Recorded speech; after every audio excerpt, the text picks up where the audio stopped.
The Masai Mara Reserve in Kenya, one of the world's greatest theaters for wildlife, with its ever-present actors, herbivores continuously on the move and stalking carnivores. This image of the African savanna immediately springs to mind. However, the following scenes will show that the lives of animals in the savanna cannot be summed up simply by the alternative, eat or avoid being eaten.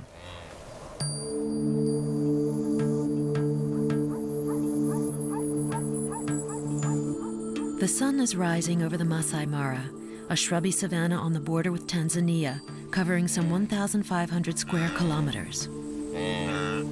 The reserve is famous for the great migration of wildebeest, fleeing the burning hot plains of Tanzania each year.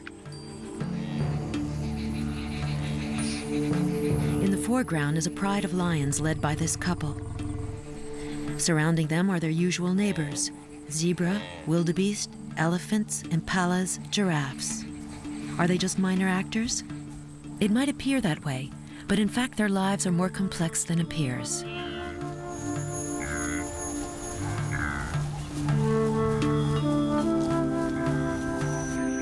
The mating of our stage animals, our actors, is in itself a play in several parts. The male lion has everything to boast about: a magnificent mane, a royal demeanor, and doe eyes to woo his partner.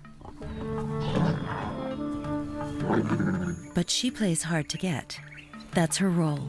For the moment, the role of the male is to follow her, like her shadow.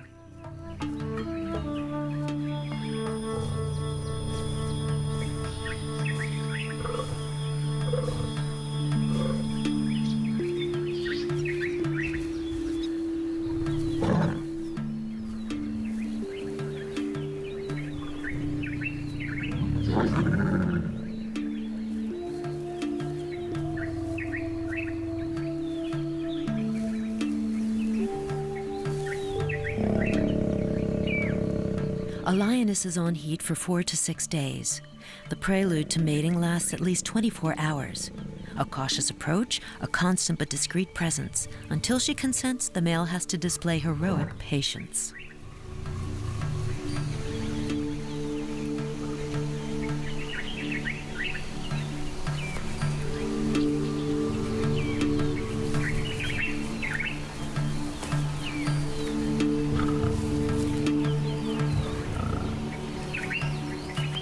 There are other males looking after the 8 females and 12 cubs or so in this pride.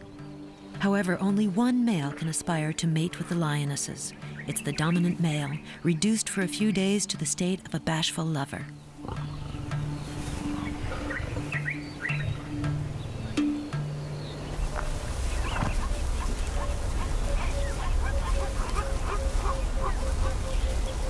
Why are there so many herbivores in the Masai Mara? Because we are now in February, a time when the savanna offers a fresh and protein-rich pasture with young grasses sprouting 2 to 3 weeks after the rains. Wildebeest are prepared to travel 700 kilometers from the Serengeti Plains in the south so they can feast on them.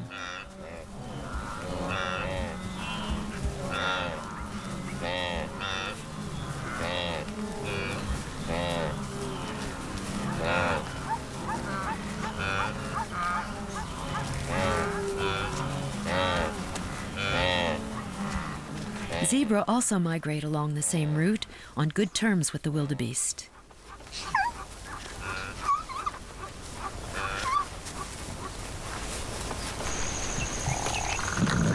Obviously, the lions pick their prize from these herds, or rather the lionesses do, since they are the ones hunting.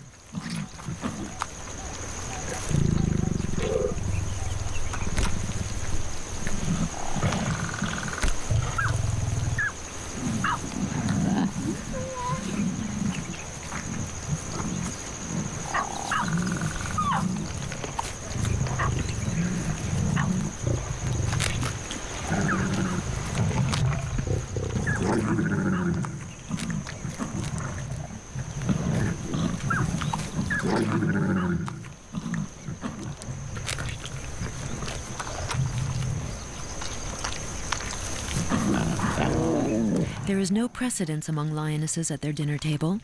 Each one gulps down as much as she can. The cubs with baby teeth cannot bite into the flesh like the older ones can. They are only invited to the feast so that they're not left unattended. It's also a way of getting them familiar with the smell of blood to awaken their killer instinct.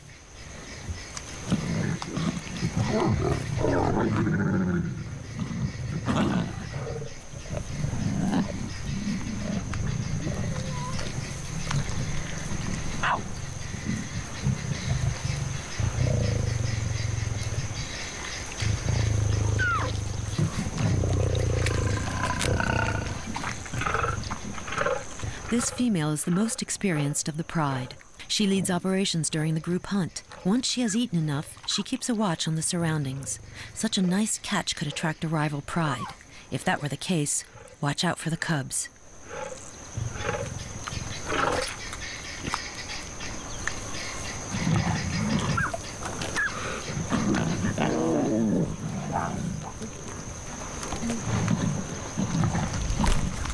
The adult females require about 5 kilograms of meat per day.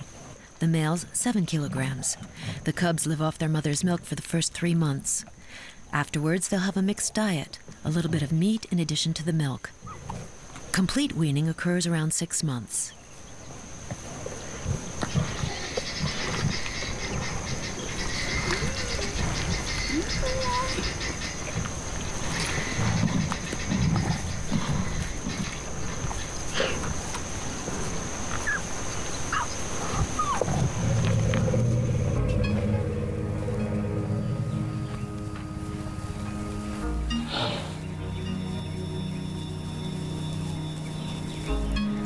Walking for days and weeks to find the right plants is the fate of all herbivores on the Masai Mara. Elephants choose to browse early in the morning to avoid the heat of the day.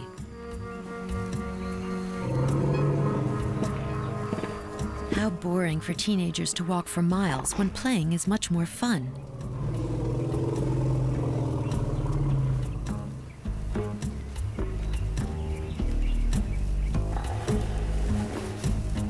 The matriarch, an old and experienced female, systematically leads the group. She has a good memory and knows by heart the tracks leading to the most plentiful sites full of food. Every now and then, she tolerates a break. She knows the youngsters need to play fight to practice for real-life battles they'll have as adults. But when she decides it's time to leave, everyone goes. Well, nearly everyone. Except for this calf. He couldn't wake up from his nap, so he had to be prodded a bit.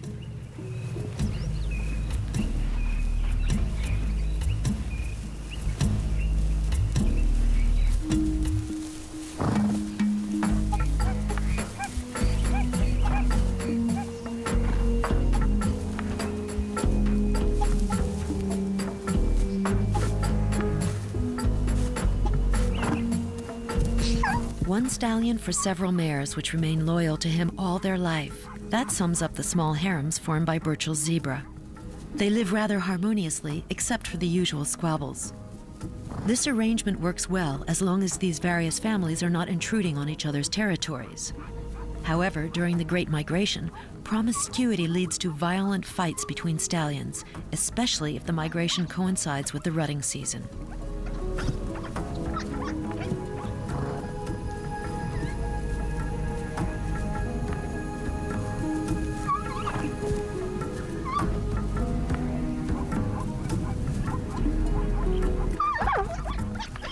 Foals practice these equestrian wrestles from a young age. To challenge the chief of a harem, or if need be, to escape from a predator's claws, a well-placed kick can kill a lioness.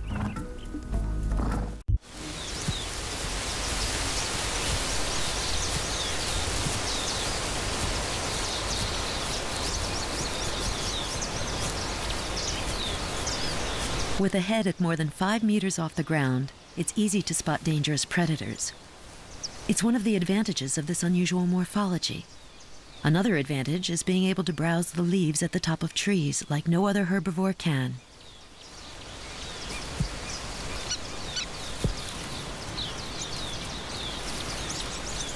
These two Maasai giraffes are rival males. They try to intimidate each other by rocking their necks, a strange behavior known as necking. As neither wants to give in, it will end up in blows.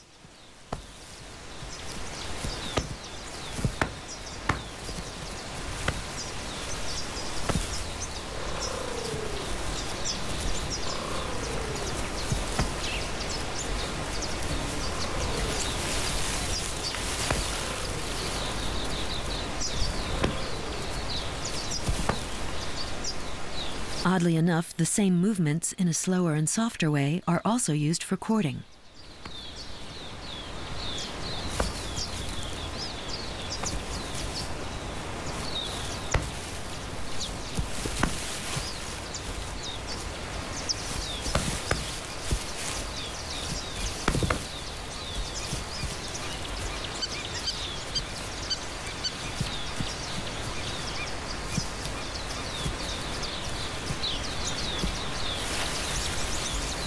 The Maasai giraffes live in small groups headed by a single male. The purpose of these duels, however violent they may be, is not to injure the rival, but to establish who is the strongest, which one, when the time comes, will take over as the head bull.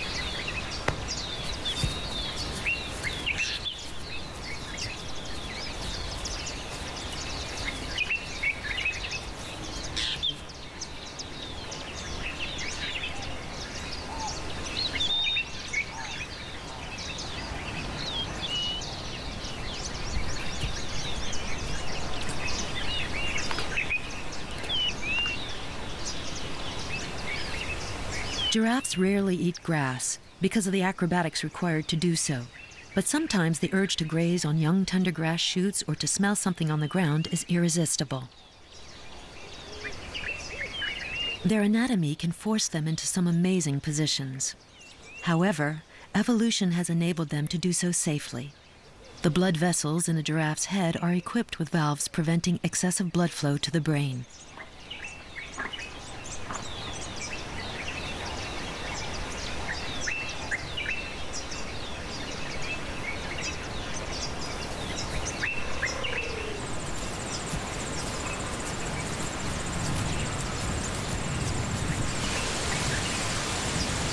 Throughout the day, groups of 30 to 40 females and calves travel in search of food.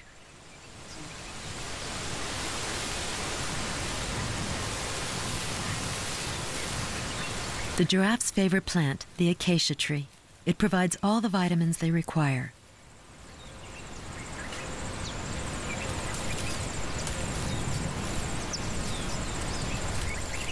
The acacia is full of spines, but they don't care. Their mouth is totally impervious to thorns, and their tongue flexible enough to grasp the leaves without being scratched.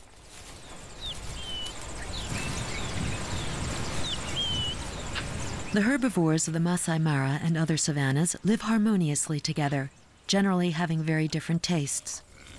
The grass in this clearing is the impala's favorite meal.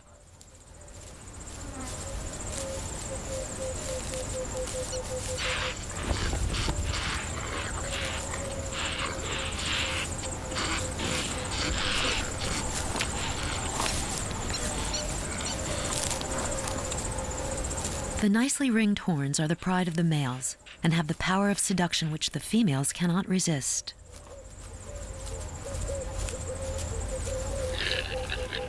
Why?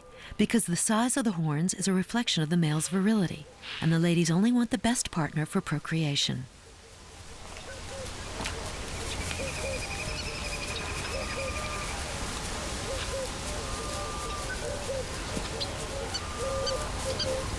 During the rutting season, the dominant ram establishes a vast territory. Females crossing this territory belong to him, and he chases away any male trying to approach them. It's an exhausting task, especially as these large harems with 100 or more females attract many highly motivated rivals.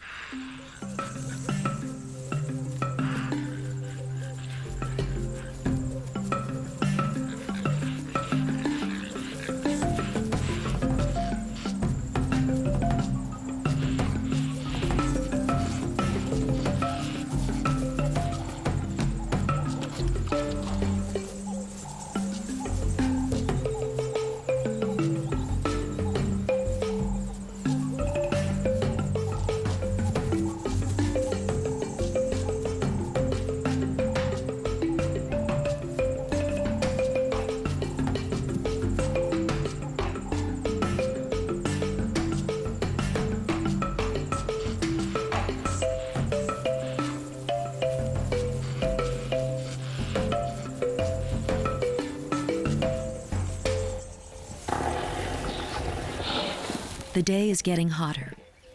The matriarch knew how to get the group to a shaded area where the best grass of the season grows. This convivial moment encourages contacts and exchanges. Elephants have an endearing way to greet each other or to show mutual affection.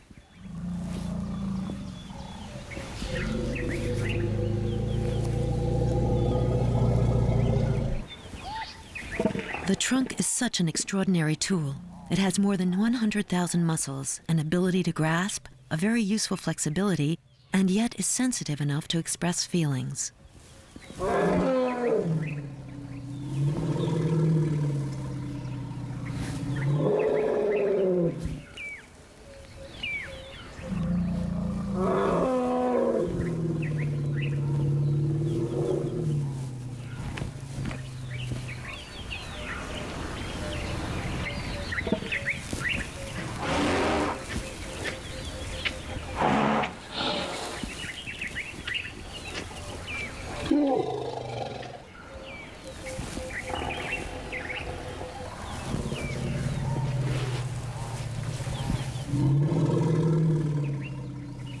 During these breaks, the calves are constantly watched over. Those which are not old enough to graze take the opportunity to suckle some milk. They are allowed until they're 3 or 4 years old. The young impalas have to become independent much earlier in life. Fawns are only breastfed for 5 months. Afterwards, they have to graze like an adult. Moreover, they have to keep up with the moving herd. However, to establish their own territory, the young males will wait until they're 4 years old. This period is spent within the herd. Sometimes it's hard to hold back.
The matriarch's daughter has just given birth. The calf is already on his feet, but not stable. And for quite a while, the mother and the other female assisting her will encourage the baby to stand up and start suckling.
Come on, this is no time to give up.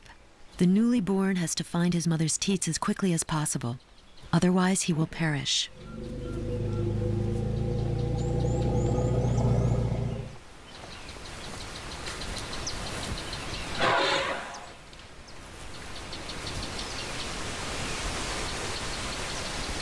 There might be several other females accompanying and helping the mother giving birth.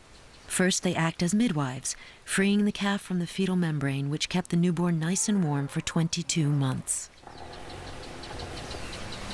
Then they stay around the newborn until he has started suckling, which can sometimes take hours. But none of the elephants lose patience.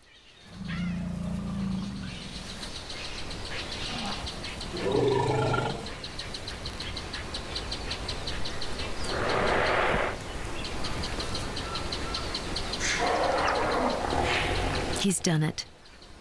He can now excitedly suckle away and find the strength to live.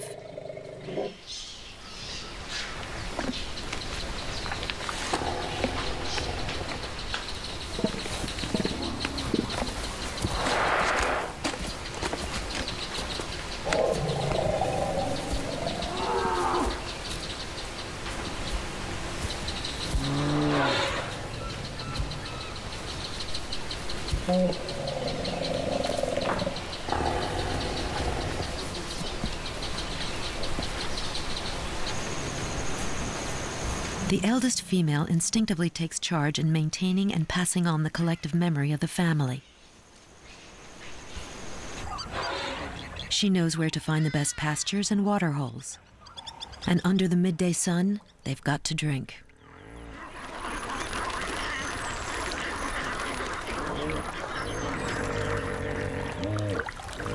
These 3 sleepy hippos are not going to prevent them from quenching their thirst.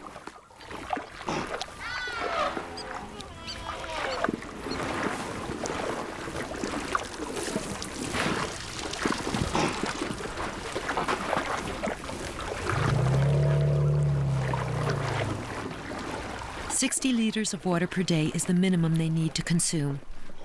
This water hole, as many others, also contains minerals that elephants can only find in such places.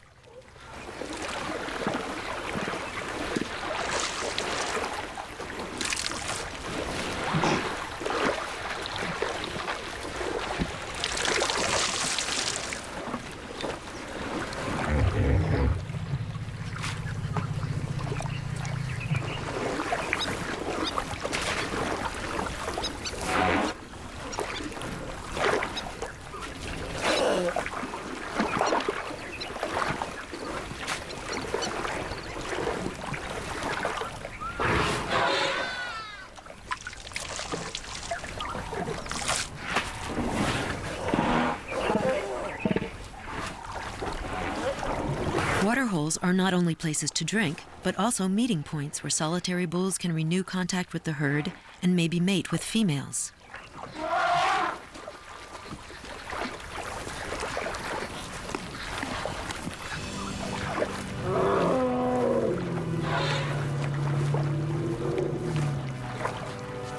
This water hole was only used for drinking. With so much duckweed, it's not an appealing bath.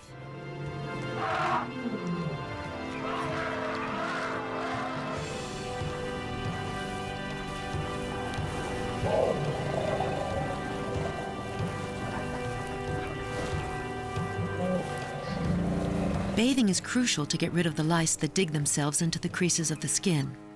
Both normal bathing or a mud bath are effective to kill off parasites.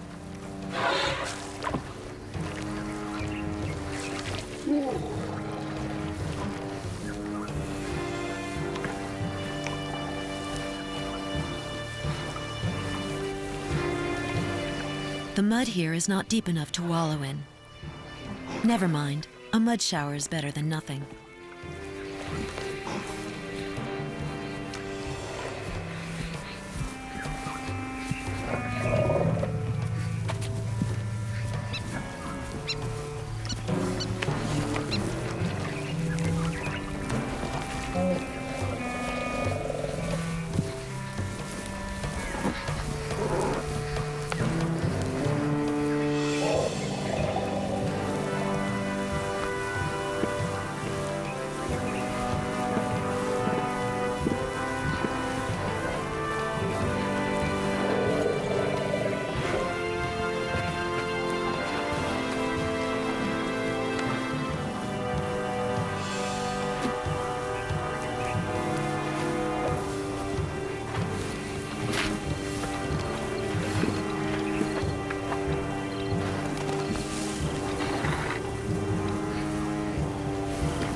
Spraying dust is another technique to get rid of the pests.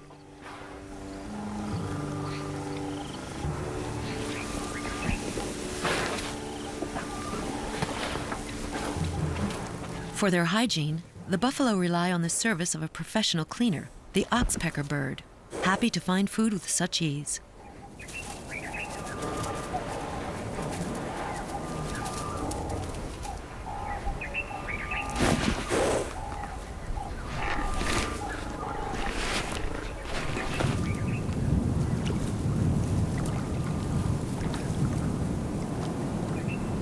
A guard in a strange uniform. The Senegal jabiru, a cousin of the stork.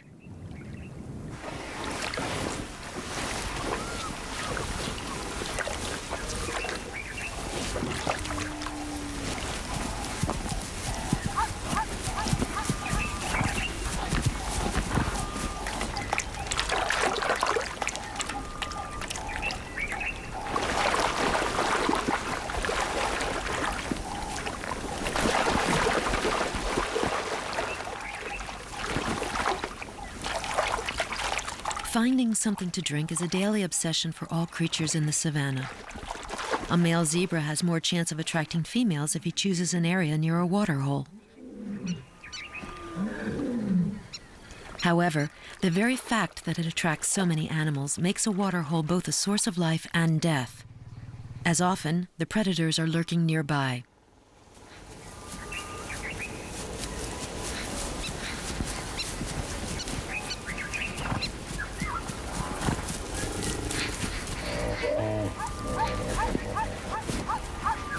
Grouping and standing together is the best defense strategy. Whatever happens, don't stray away or far from the herd. The hunters are just waiting for that.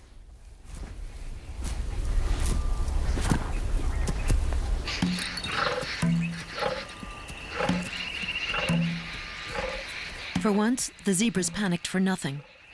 The lions were just coming to drink. However, the zebra struggling in the mud close by is now at their mercy.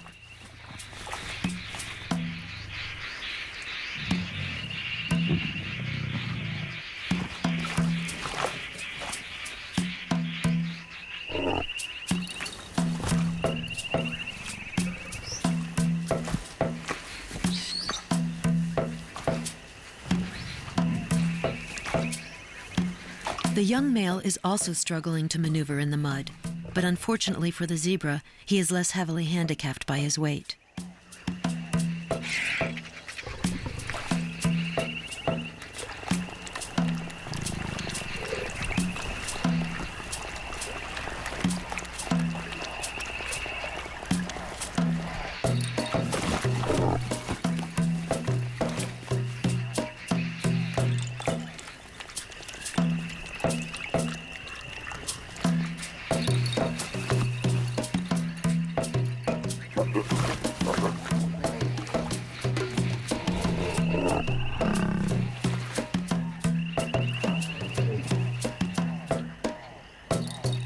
He could do with some help for the final kill, but the others seem reluctant to descend into the quagmire.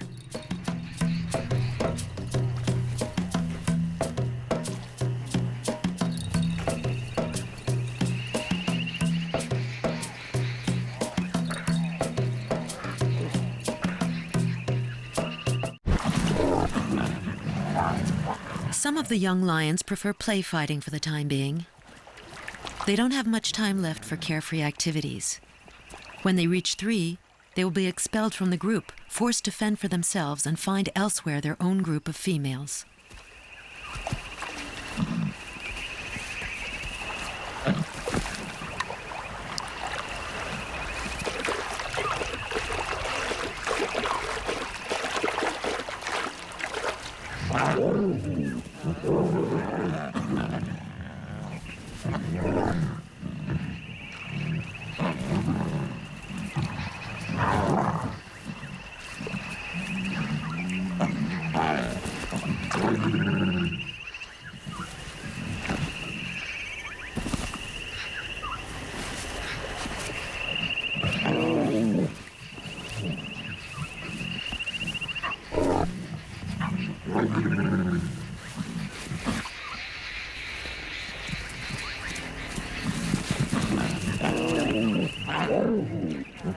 When they play fight and bicker, these adolescents prepare for their future as a dominant male and a hunter. This play fighting develops their physical strength and responsiveness.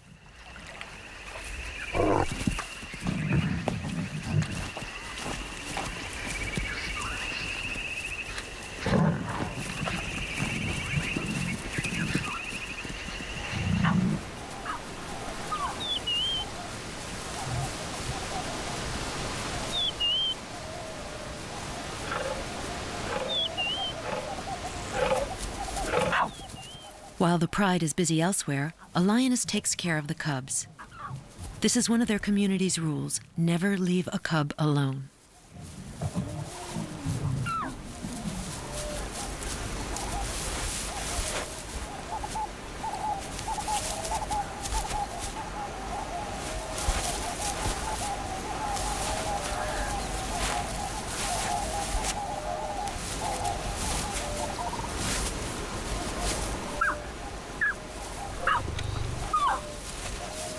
Usually, the lionesses have 3 or 4 cubs in each litter and spend as much time as possible with them until their second year. It is vital not only to educate them, but also to keep a close watch over them. 50% of the cubs die before the age of 1, killed by hyenas and cheetahs.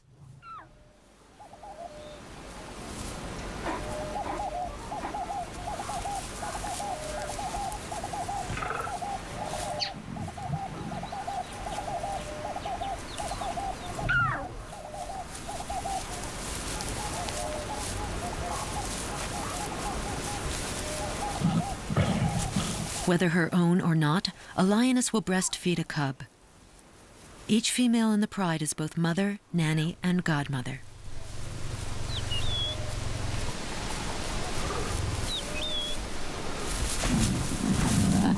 The hyenas and other hunters of the savannah are not the only danger for the cubs. Other lions may be a threat.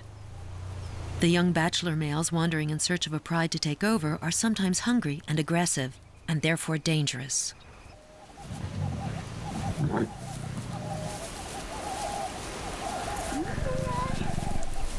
The babysitter knows it and remains vigilant.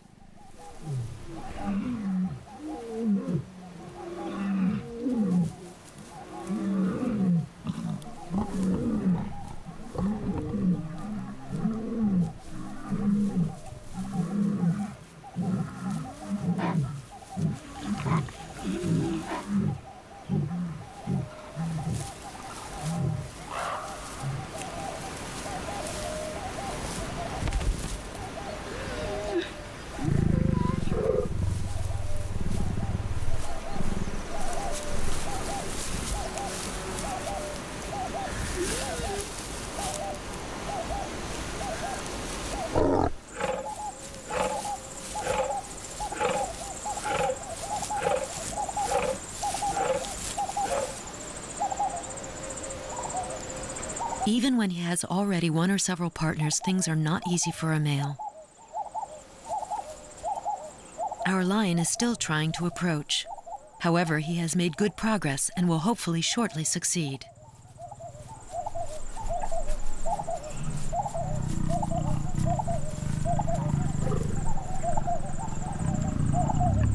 The first of some 200 copulations that will occur during their romance. From now on, there will be 1 every 15 minutes or so.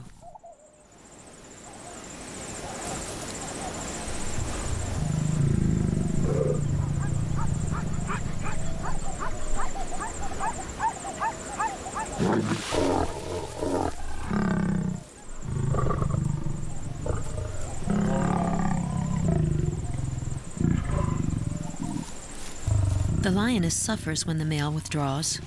It is this pain and repeated copulations that trigger ovulation. But this does not make life easier for the male.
Around a prey, lionesses don't have as much patience as during the long naps when it's too hot even to move.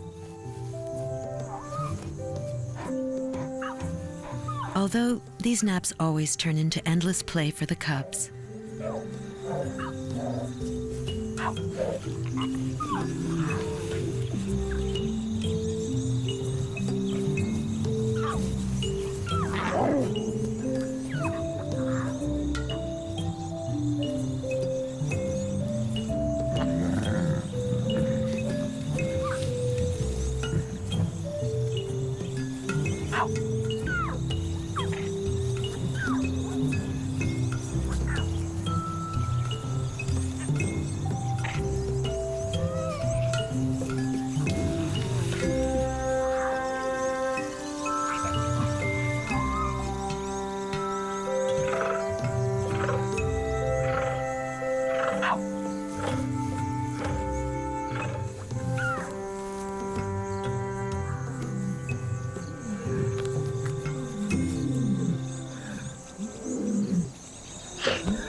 At this young age, playing is not just about having fun.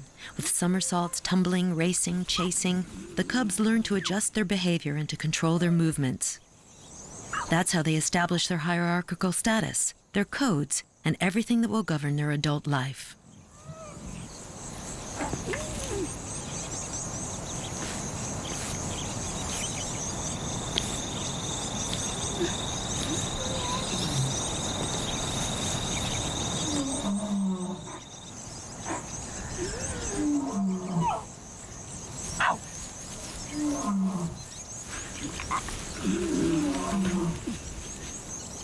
The dominant male is conspicuous by his absence in these family pictures.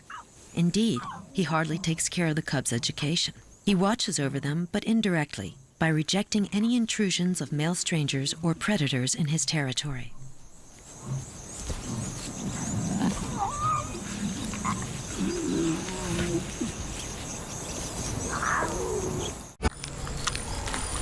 A leftover carcass. A wildebeest already half devoured by a group of lions. The scavengers of the savannah take their seat. Once abandoned, a carcass is free to be devoured by any animal. The jackals have no more rights over it than the marabous.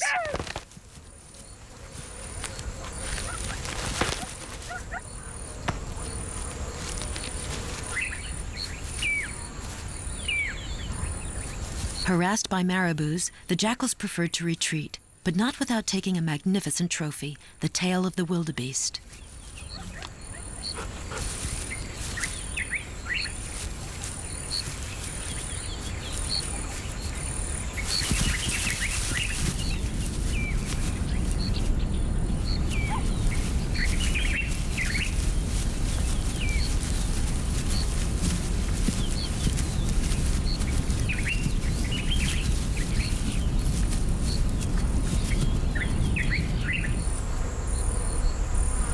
One of them eventually has some regrets. Why abandon such a nice prey? Why not come back for a second helping?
It's all very well to play, but it doesn't fill up the stomach. And when there's no carcass to be found, what choice is there but to hunt?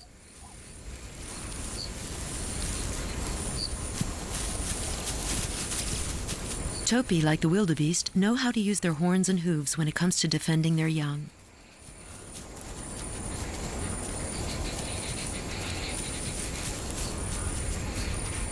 Is it really sensible to launch a solitary attack on a prey twice as large?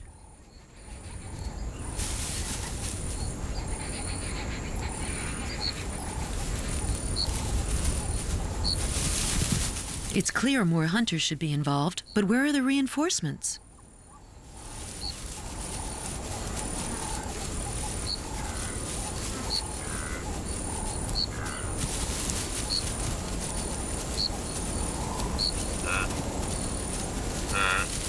Here they are, but too late. All the herds are on alert.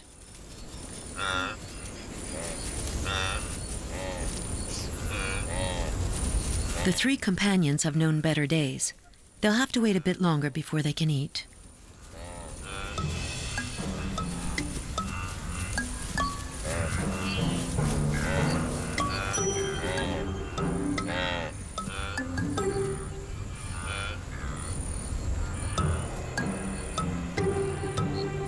The wildebeest are best known for the immense processions, marching towards their promised land.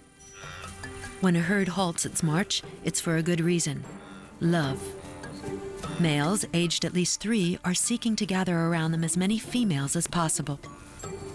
For this, they make great mad dashes and play fights, just to attract attention.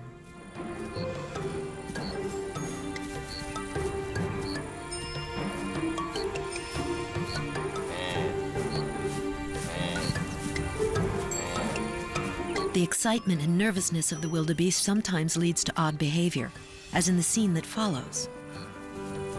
A baby, only a few hours old, is bullied by several adults.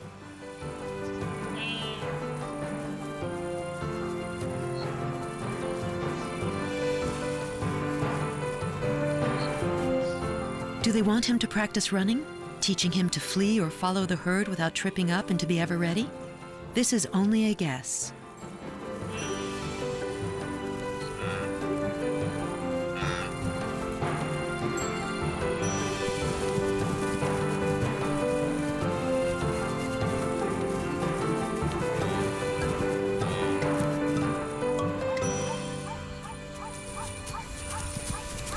Instinctively, the little wildebeest follows his mother like her shadow. He risks losing her if he strays too far from her, especially when the herd is moving. He would surely die on his own, as no female would replace her. A mother wildebeest never nurtures another calf which is not hers.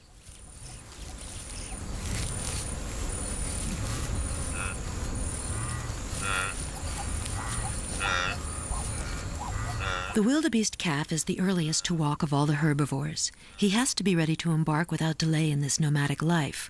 Only 10 minutes after birth, he's standing up and able to walk. Then he just tags along with the great collective movement, covering tens of thousands of kilometers per year, providing he overcomes the hazards.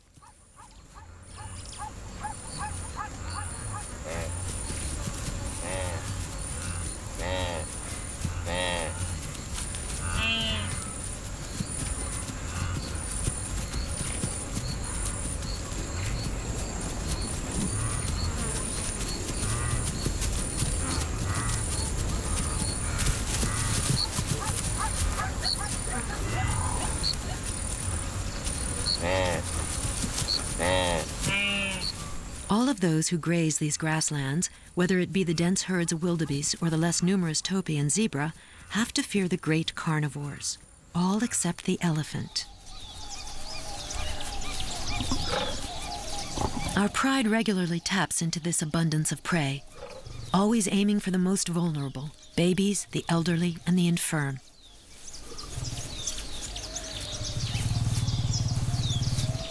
The lionesses must have had a good meal recently, as hunting is not on their agenda.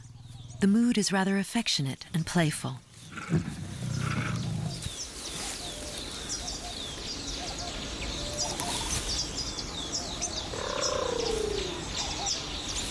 As they live quite old and spend a lot of time together looking after the youngsters, emotional relationships are essential to the lionesses. This is displayed through physical contact. With such strong ties in the pride, the lionesses may work together in rebuffing unwelcome males.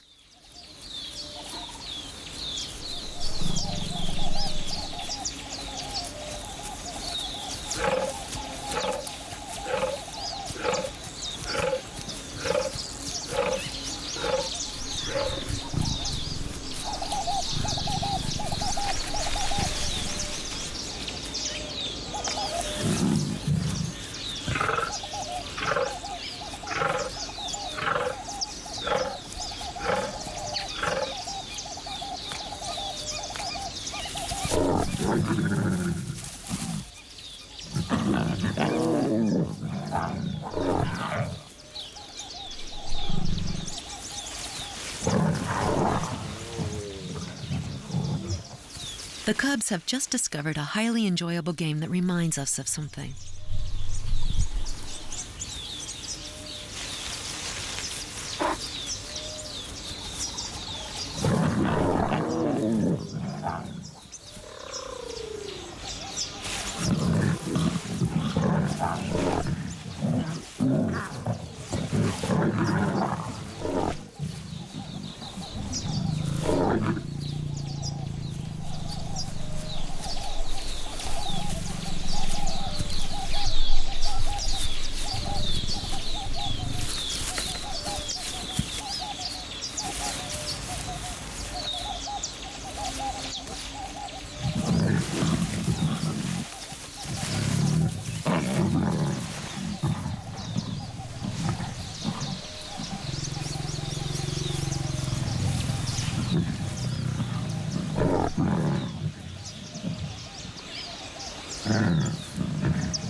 Third act in the love story of our two heroes.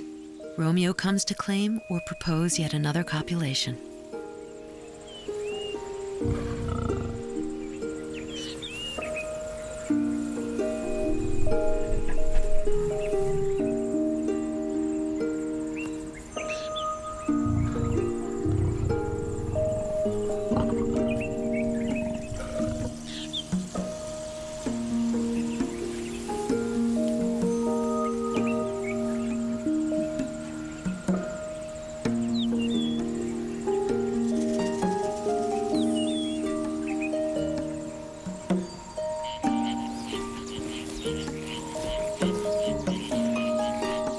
The sun is going down. It's not so hot, and many animals have been waiting for this moment to go and drink.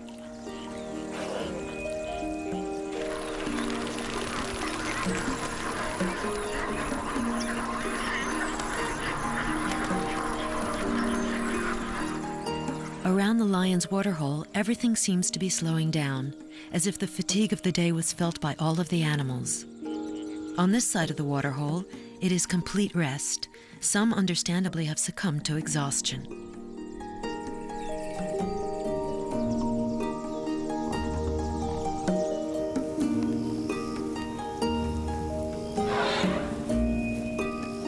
The curtain will soon fall on the grand scene of the Masai Mara, the end of a show every day replayed, where the eternal wanderers and experienced hunters live out their lives.